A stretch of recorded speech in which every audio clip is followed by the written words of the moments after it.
Paralysis होने का जो मेन रीजन होता है उसमें ब्लड प्रेशर यदि हाई होता है उसकी वजह से होता है, डायबिटीज लेवल हाई होने से होता है। जो भी पेशेंट मेरे पास अभी तक आया है तो वो सब खुश होके गए हैं। ऐसा कोई पेशेंट नहीं है जो ना खुश होके गए हैं, और सबको कुछ ना कुछ बेहतरीन रिजल्ट मिला है यहाँ पे। आज हम लोग हैं सरायगढ़ पीएससी के बगल में स्थित global physiotherapy and rehabilitation hospital में, जहां हमारे साथ मौजूद हैं फिजियोथेरेपिस्ट डॉक्टर नितेश कुमार। आइए नितेश कुमार जी से बातचीत करते हैं और जानते हैं यहाँ के बारे में विस्तार से। अब नमस्कार। नमस्कार। कैसे हैं? ठीक है। तब अब कितने मरीज यहाँ आ रहे हैं और कितने लोग ठीक होके जा रहे हैं? यहाँ पे 2-4 ओपीडी तो मेरा पर डे का है। जैसे बैक पेन का हो गया, नी पेन का हो गया, फ्रोजन शोल्डर का जैसे कंधा जाम होना, ये सब का 2-4 ओपीडी तो है। उसके बाद पैरालिसिस का भी 2-3 पेशेंट है यहाँ पे मेरे पास अभी। तो जो मरीज आते हैं उनकी अवस्था उस समय क्या होती है और 2-4-5 दिनों के इलाज के बाद वो कैसे यहाँ से ठीक होकर जाते हैं, इसके बारे में कुछ हमें विस्तार से बताइए। जो भी पेशेंट मेरे पास अभी तक आया है तो वो सब खुश होके गए हैं। ऐसा कोई पेशेंट नहीं है जो ना खुश होके गए हैं, और सबको कुछ ना कुछ बेहतरीन रिजल्ट मिला है यहाँ पे। जो पेशेंट चल फिर नहीं सकता था वो खुद अब सेल्फ चल रहा है अभी अपने आप पे। किस किस परेशानी से जूझ रहे हैं मरीज यहाँ पर पहुँचते हैं? जैसे आपने पैरालिसिस के बारे में बताया, उसके अलावा कोई और नस से संबंधित बीमारी? जैसे साइटिका हो गया, रेडियोपैथिक पेन होता है, जैसे हम लोग रेफर पेन बोलते हैं। यदि कोई नस रेफर करता है पेन को, तो उसमें भी यहाँ पे पेशेंट आते हैं। दर्शकों को मैं चाहता हूँ कि ये भी बताइए कि यहाँ आने से उन्हें क्या फायदा हो सकता है और कितने मरीज को अभी आपने यहाँ से ठीक करके घर पे भेजा है? मिनिमम 1 मंथ मुझे यहाँ पे सेटअप स्टार्ट किया हुआ है, जिसमें जो भी पेशेंट आया है 10-20 पेशेंट यहाँ से ठीक होके गए हैं अभी तक में।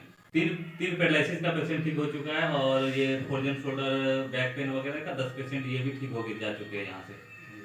वो भी विदाउट मेडिसिन फ्री हम एक्सरसाइज और इलेक्ट्रोमोबिलिटी के तहत हम यहाँ पे काम करते हैं। अच्छा, बिना दवाई के काम करते हैं, सिर्फ इलेक्ट्रोमोबिलिटी और एक्सरसाइज से आप जो है उनको तंदुरुस्त और स्वस्थ करते हैं। पूरी तरह से स्वस्थ हो पाते हैं या फिर कुछ परसेंटेज उसमें जो उनकी परेशानी रहती है वो रह जाती है? मैं इसमें ये बताना चाहता हूँ, जैसे पैरालिसिस का पेशेंट वगैरह है तो उनमें कभी कभी 3 मंथ, 2 मंथ, 1 मंथ, किसी को 6 मंथ, किसी को 8 मंथ में पूरा तंदुरुस्त हो पाते हैं। पर यहाँ के कुछ फाइनेंशियल स्ट्रांग नहीं रहते हैं पेशेंट, तो यदि उनको लगता है अब ये खुद से अपना कुछ काम कर रहे हैं तो फिर उसमें वो लेके चले जाते हैं।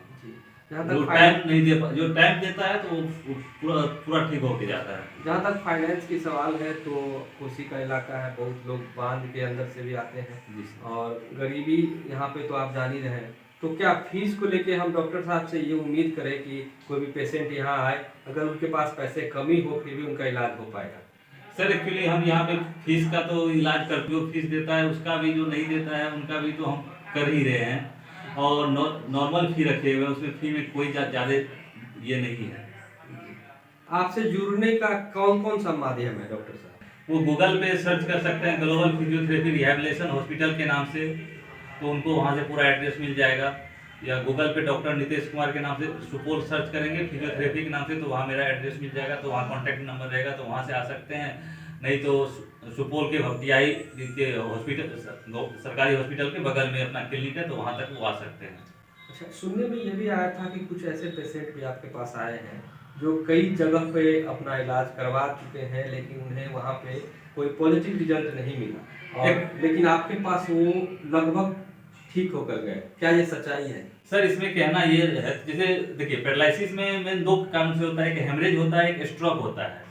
तो इस कंडीशन में मेडिसिन तो चाहिए ही चाहिए, उसके बाद उसको एक्सरसाइज चाहिए और उनको फिजियोथेरेपी की रिक्वायरमेंट रहती है। पर यहाँ रूरल एरिया की वजह से यहाँ पे वो चीज़ नहीं जान पाते हैं, तो मेडिसिन पे सिर्फ उनको क्योर किया जा सकता है, पर उनको ठीक नहीं किया जा सकता। पर मेडिसिन से यदि उसको एक्सरसाइज हो तो फिर वो बेहतरीन हो पाता है, इसीलिए एक्सरसाइज की वजह से वो ठीक हो गए, और मेडिसिन पे पूरा क्योर नहीं हो पाता है। चलिए, आपने अच्छी बात बताई कि मेडिसिन से पूरी तरह से क्योर नहीं हो पाता है, एक्सरसाइज बहुत जरूरी है।